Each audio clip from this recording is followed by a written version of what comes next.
ሰላም ጤና ይስጥልን የተወደዳችሁና የተከበራችሁ የገበያ ሚዲያ ተከታታዮቻችን እንደምን አላችሁ? ይህ በሮሃ ፎሬክስ ቢሮ ስፖንሰርነት ወደ እናንተ የሚደርሰው ዕለታዊ የምዕራፍ አንድ የቢዝነስ ዜናችን ነው። በቢዝነስ ዜና ወጃችን ላይ የሮሃ ፎሬክስ ቢሮን የዕለታዊ ምንዛሬ ዋጋን አካተን እንድትከታተሉን እየጋበዝን ለዕለቱ ወደ ያዝንላችሁ መረጃችን እናልፋለን። በቅድሚያም አርዕስቶችን እናስቀድም። የከተማ መሬት የሊዝ ስሪትን በተመለከተ በሊዝ የሚካተቱና የማይካተቱ ቦታዎች እንዲሁም ይዞታዎች በአዋጅ የተለዩ ሲሆን እኛም በዝርዝር መረጃችን ይዘነዋል። በርካታ ድርጅቶች ላይ የተጣለ ያለው ቅጣትና እርምጃ ቀጥሏል። ይህን መረጃ በስፋት በዝርዝር የምናደርሳችሁ ይሆናል። የከተማ መሬት ጨረታንና ምደባን የሚመለከት አዲስ ረቂቅ አዋጅ ወጥቷል። አዲሱ ረቂቅ አዋጅ በተጨማሪ ያካተታቸውን ጉዳዮችም ይዘናል የምናደርሳችሁ ይሆናል። ሚሊዮን ብሮችን በማጭበርበር ገንዘብ ሲያሰባስቡ የነበሩ ባለሙያዎች በቁጥጥር ስር መዋላቸው ተገልጿል።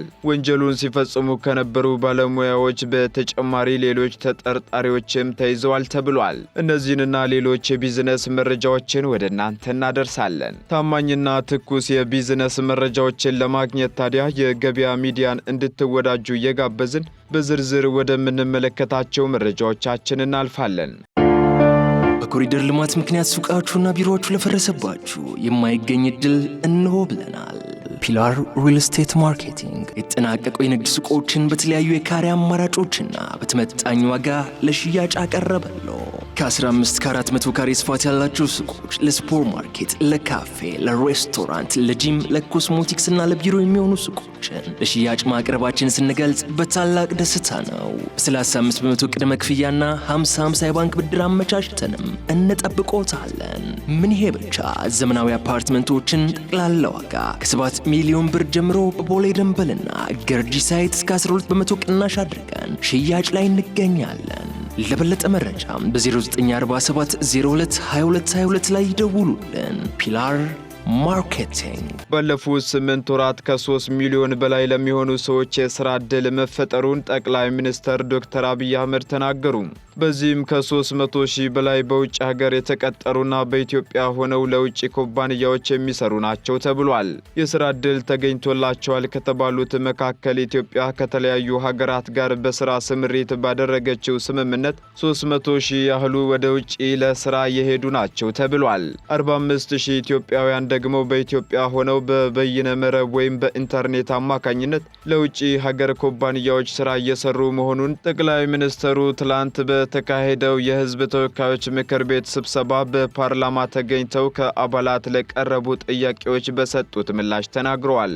በሚከወነው የኮሪደር ልማቶች ጭምር 2.8 ሚሊዮን ሰዎች ደግሞ በሀገር ውስጥ የሥራ ዕድል እንዳገኙ የጠቀሱት ጠቅላይ ሚኒስትሩ የተፈጠረው የሥራ ዕድል ቀላል የሚባል ባይሆንም ሰፊ ጥረት የሚያስፈልገው ጉዳይ መሆኑን ግን አልሸሸጉም። ነገር ግን መንግስት ይህን ቢልም በሀገሪቱ በየአካባቢውና በየከተማው የሚስተዋለው የሥራ ዕድል የሌላቸው ወገኖች በርካታ መሆናቸው ይታወቃል። እንዲሁም በሌላ በኩል ደግሞ የሥራና ክህሎት ሚኒስቴር ስልጠናውን ሲሰጠንና ሲያስተምረን ቆይቶ ትምህርቱን ካጠናቀቀን በኋላ ስራውም የለም የትም አትሄዱም ተብለን ዛሬም ድረስ መፍትሄ አልተሰጠንም የሚሉ አዲስ አበባን ጨምሮ ከተለያዩ የሀገሪቱ አካባቢዎች የሚገኙ ወጣቶች ቅሬታቸውን ሲያሰሙ ይስተዋላል። በኮሪደር ልማት የተነሱ ባለመብቶች በምትክነት የሚሰጣቸው ቦታ ወደ ሊዝ ስሪት አይገባም ተብሏል። አንድ የከተማ ቦታን ወይም ይዞታን ከሊዝ ውጪ መያዝ የተከለከለ መሆኑንም ደግሞ አዋጅ ቁጥር 721/2004 ይደነግጋል። በህጋዊ መንገድ ከተያዘ ቦታ በተጨማሪ ትርፍ ቦታ ያለ ሊዝ መያዝ የህግ ተጠያቂነት እንዳለበትና ወንጀል መሆኑንም አስቀምጧል። በዚህም በቦታ አያያዝ ላይ በሊዝ ስሪት የሚካተቱና የማይካተቱ ቦታዎች ያሉ ሲሆን ወደ ሊዝ ስሪቱ ከማይገቡ ቦታዎች መካከል በውርስ የተገኘ ነባር ይዞታ ወይም ቦታን ወራሾቹ ለመከፋፈል ተስማምተውና ጥያቄ አቅርበው በከተማ አስተዳደሩ ጥያቄው ተቀባይነት አግኝቶ ሲፈቀድላቸው የሚከፋፈሉት ይዞታ ወደ ሊዝ ስሪቱ ከማይገቡትና የሊዝ ክፍያም ከማይፈጸምበት ውስጥ ይገኝበታል።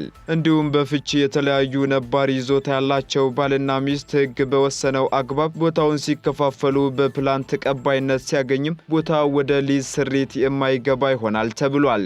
ሌላው ወደ ሊዝ ስሪት ከማይገቡት መካከል የውርስ ባለመብቶች ወይም በፍቺ የተለያዩ ባልና ሚስት በቦታው የክፍፍል ውሳኔ የተላለፈበትና በሕግ ታይቶ ከጸደቀ በኋላ በስምምነት ከውርስ ባለመብት ከሆኑት አንዱ ወይም ከባልና ከሚስት አንዱ ግምቱን ከፍለው የሚያጠቃልሉት ቦታ ከሆነ ወደ ሊዝ ስሪት አይገባም ተብሏል።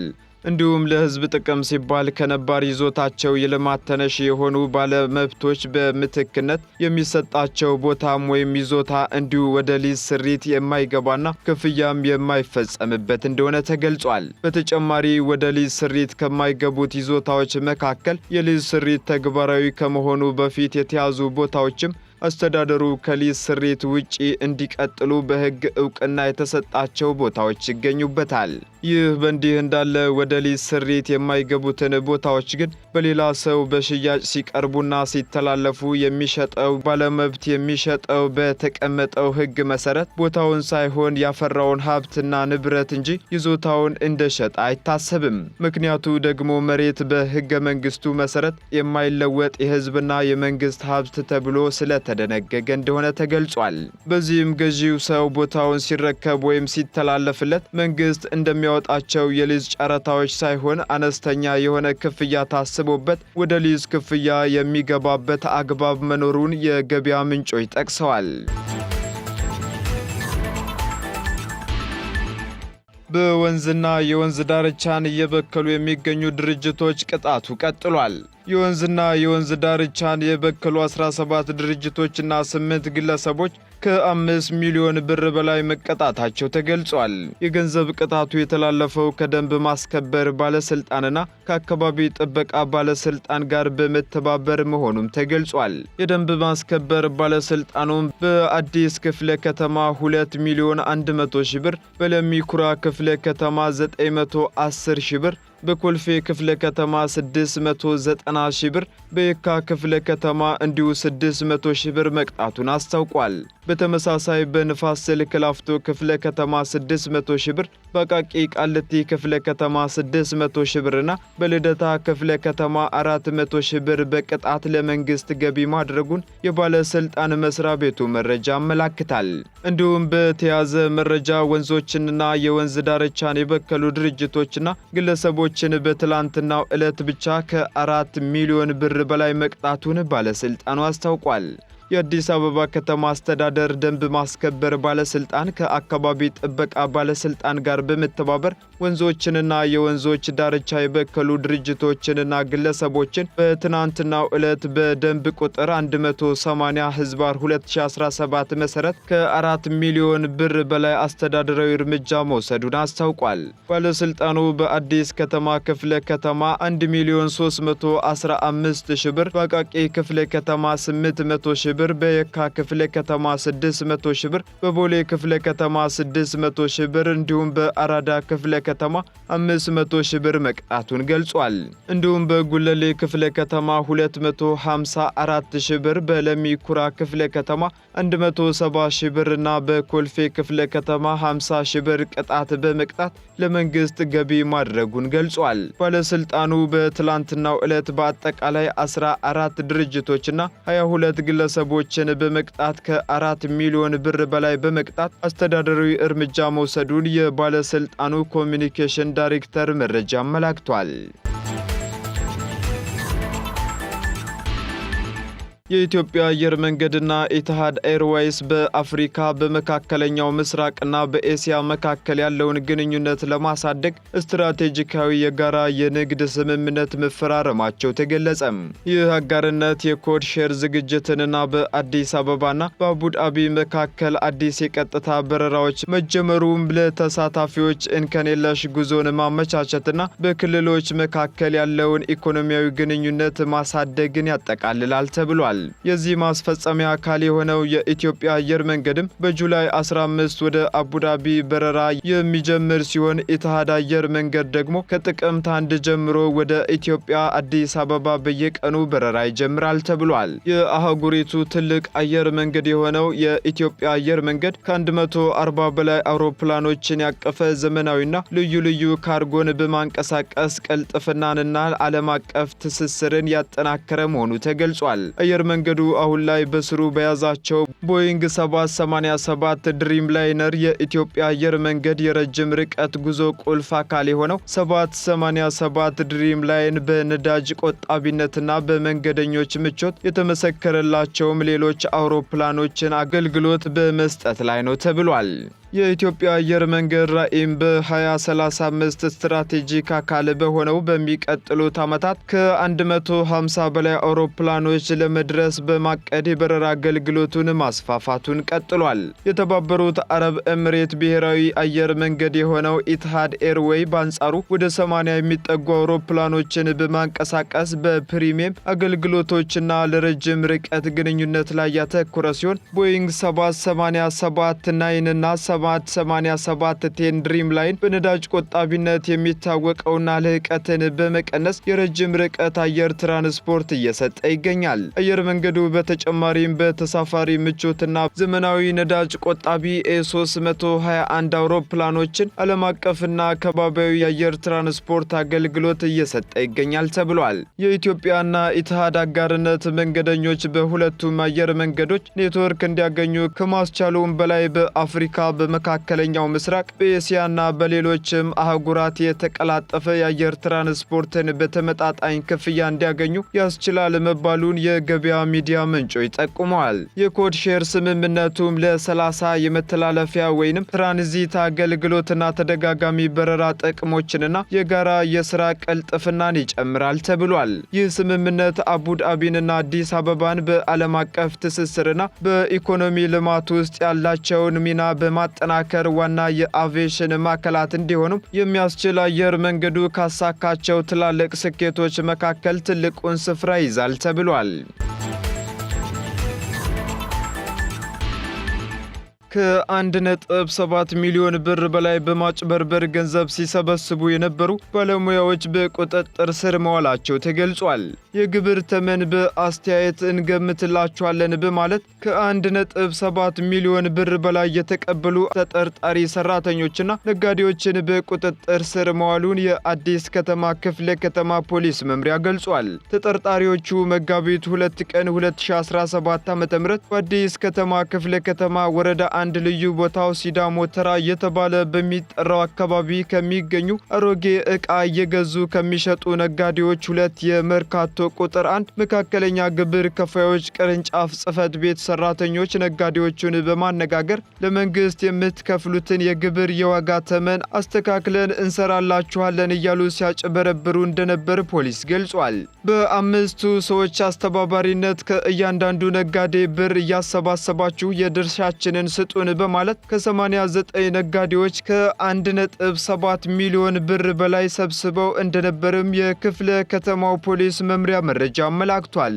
የዚህን ድርጊት መፈጸም ከህብረተሰቡ መረጃ የደረሰው የአዲስ ከተማ ክፍለ ከተማ ፖሊስ መምሪያ ሁለቱን የመርካቶ ቁጥር 1 መካከለኛ ግብር ከፋዮች ቅርንጫፍ ጽሕፈት ቤት ሰራተኞችና አምስቱን ነጋዴዎች መጋቢት 9 ቀን 2017 ዓ.ም ከነ ኤግዚቢቱ በቁጥጥር ስር በመዋል ምርመራ እያጣራባቸው እንደሚገኝም ተገልጿል።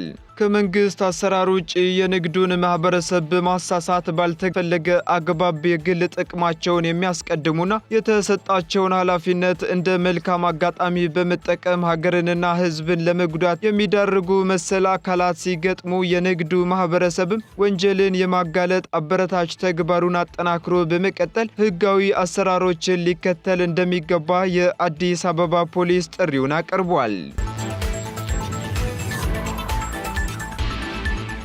የከተማ መሬትን ከጨረታና ከምደባ በተጨማሪ በድርድር በሊዝ ማስተላለፍ የሚፈቅድ አዲስ ረቂቅ አዋጅ ለፓርላማ ቀርቧል። አዲሱ ረቂቅ አዋጅም ከተሞች በምደባ ለመቅረብ ካዘጋጁት የመሬት መጠን ውስጥ ቢያንስ 2 በመቶ የሚሆነው መሬት ለቤት ግንባታ አገልግሎት መዋል እንዳለባቸው ግዴታ የሚጥል ነው ተብሏል። የከተማ መሬትን በሊዝ ለመያዝ እንደተዘጋጀ የተነገረው አዲሱ አዋጅ በ2004 ዓ.ም የጸደቀውን የከተማን ቦታ ለመያዝ የወጣውን አዋጅ የሚተካ እንደሆነም ተነግሯል። በ6 ክፍሎችና በ49 አንቀጾች የተከፋፈለው አዲሱ አዋጅ በርካታ ወሳኝ ጉዳዮችንም በውስጡ ያቀፈ እንደሆነ ተነግሯል። የመጀመሪያው የአዋጅ ክፍል አጠቃላይ ድንጋጌዎችን የያዘ ሲሆን ሁለተኛው ክፍል ደግሞ መሰረታዊ የሊዝ ድንጋጌዎችን የያዘ ነው። የከተማ መሬት ሊዝ ጨረታ ዝርዝር ጉዳዮች በአዋጁ 3ኛው ክፍል የተብራራ ሲሆን የከተማ መሬት ምደባና በድርድር በሊዝ ስለሚፈጸምባቸው ሁኔታዎች የሚዘረዝረው ክፍል ደግሞ በአዋጁ ክፍል 4 ላይ ተቀምጧል።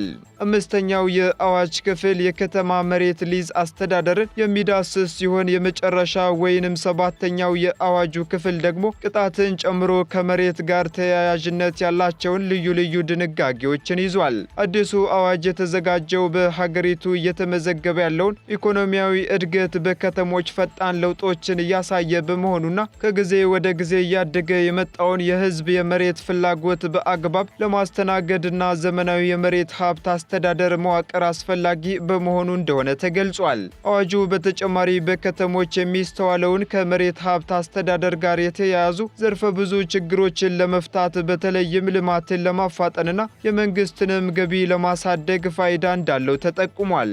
እነዚህን ችግሮች ለመፍታትና ደረጃውን የጠበቀ የመሬት አስተዳደር ስርዓት ለመዘርጋት እንዲያስችልም አዋጁ ከዚህ ቀደም ያልነበሩ አዳዲስ ርዕሰ ጉዳዮች ተካተውበት የተዘጋጀ መሆኑ ተጠቁሟል። በአዋጁ ከተካተቱ አዳዲስ ጉዳዮች መካከልም መሬትን በድርድር በሊዝ ለማስተላለፍ የሚፈቅደው ድንጋጌ ይገኝበታል። ነባሩ አዋጅ የከተማ ቦታ እንዲይዝ የሚፈቅድ በጨረታ ወይንም በምደባ አግባብ የሚሰጡ የከተማ መሬቶችን የሚገኝባቸው ሁኔታዎች የሚፈቅድ የነበረ ሲሆን ነገር ግን በአዲሱ አዋጅ በጨረታና በምደባ ለተጠቃሚዎች መተላለፍ በማይችሉ አንድ አልሚ ለተለያዩ ሀገራዊ ፋይዳ ላላቸው አገልግሎቶች መሬት በሊዝ ይዞ ማልማት የሚፈቅድ እንደሆነ ተነግሯል። ይህ ተግባራዊ የሚሆነው ህጋዊነት ያለው አካል ከአልሚዎች ጋር በሚያስቀምጠው የልማት እቅድ መሰረትና ከአልሚው ጋር በመደራደር እንደሆነም በአዋጁ ተመላክቷል። ቀጥለናል። የተወደዳችሁ ተከታታዮቻችን፣ በመጨረሻም የሮሃ ፎሬክስ ቢሮን የዕለቱ የውጭ ምንዛሬ ተመን ወደ እናንተ እናደርሳለን። አንድ የአሜሪካ ዶላር 145 ብር እየተገዛ 147 ብር ከ90 ሳንቲም እየተሸጠ ይገኛል። እንዲሁም ፓውንድ ስተርሊንግ 172 ብር መግዣው ሲሆን መሸጫው ደግሞ 175 ብር ከ44 ሳንቲም ሆኗል። ዩሮ 148 ብር እየተገዛ 150 ብር ከ90 6 ሳንቲም እየተሸጠ ይገኛል። ስዊዝ ፍራንክ 150 ብር መግዣው ሲሆን 153 ብር ደግሞ መሸጫው ነው። የተባበሩት አረብ ኤምሬት ድራም 39 ብር እየተገዛ 39 ብር ከ78 ሳንቲም እየተሸጠ ይገኛል። እንዲሁ የሳውዲ ሪያል ደግሞ 38 ብር እየተገዛ 38 ብር ከ76 ሳንቲም እየተሸጠ ነው። የቻይና ዩዋን 18 ብር መግዣው ሲሆን መሸጫው ደግሞ 18 ብር ከ36 ሳንቲም መሆኑን የዕለቱ የውጭ ዛሬ ተመን መረጃ ያመለክታል። የተወደዳችሁና የተከበራችሁ የገበያ ሚዲያ ተከታታዮቻችን ለምዕራፍ 1 ያዝንላችሁ የቢዝነስ መረጃዎቻችን እነዚህን ይመስሉ ነበር። አዳዲስና ትኩስ የቢዝነስ መረጃዎችን ለማግኘት ታዲያ የገበያ ሚዲያን እንድትወዳጁ በአክብሮት እንጋብዛለን። መልካም ጊዜ። በኮሪደር ልማት ምክንያት ሱቃችሁና ቢሮዎቹ ለፈረሰባችሁ የማይገኝ ዕድል እንሆ ብለናል። ፒላር ሪል ስቴት ማርኬቲንግ የተጠናቀቁ የንግድ ሱቆችን በተለያዩ የካሬ አማራጮችና በተመጣጣኝ ዋጋ ለሽያጭ አቀረበሎ። ከ15 ከ400 ካሬ ስፋት ያላቸው ሱቆች ለሱፐር ማርኬት፣ ለካፌ፣ ለሬስቶራንት፣ ለጂም፣ ለኮስሞቲክስ እና ለቢሮ የሚሆኑ ሱቆችን ለሽያጭ ማቅረባችን ስንገልጽ በታላቅ ደስታ ነው። 35 በመቶ ቅድመ ክፍያና 50/50 የባንክ ብድር አመቻችተንም እንጠብቆታለን። ምን ይሄ ብቻ! ዘመናዊ አፓርትመንቶችን ጠቅላላ ዋጋ ከ7 ሚሊዮን ብር ጀምሮ በቦሌ ደንበልና ገርጂ ሳይት እስከ 12 በመቶ ቅናሽ አድርገን ሽያጭ ላይ እንገኛለን። ለበለጠ መረጃም በ0947 02 2222 ላይ ይደውሉልን። ፒላር ማርኬቲንግ